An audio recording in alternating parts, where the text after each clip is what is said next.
could tell from the body language of Jordan Baker's mother and activist DERIC Muhammad as they left the grand jury waiting area shortly after 1, what the panel had decided. It is with deep regret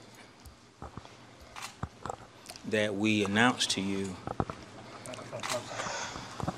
that the grand jury has decided not to indict Officer J. Castro. Welcome to Ferguson, Texas.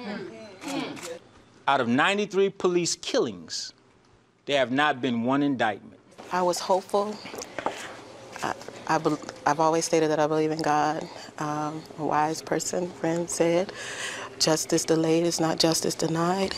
Last January, 26-year-old Jordan Baker was unarmed and riding his bike through a Northwest Houston strip center. There had been a lot of break-ins. HPD officer Juventino Castro stopped Jordan. He says the HCC student ran, but at one point put his hand in his waistband and charged toward him. That's when Officer Castro fatally shot Baker. Today it feels like they killed him again. We obviously have a system that don't give a damn about us. When your child leaves and goes 3 blocks away from home, wow.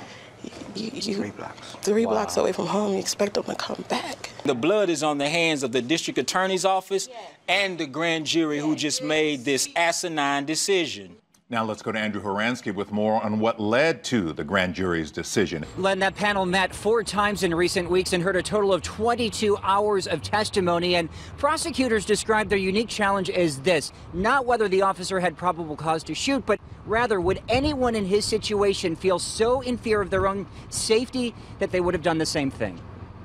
HPD says the night of the shooting was the first time Officer Juventino Castro had ever fired his gun on the job.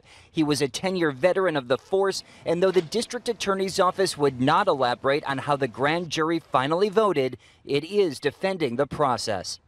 While some will undoubtedly criticize their decision, let me say that no one knows more about the facts surrounding this shooting and the law that applied to this case than the members of the grand jury that heard this case. Harris County grand juries have cleared HPD officers of criminal wrongdoing in all shootings since 2008.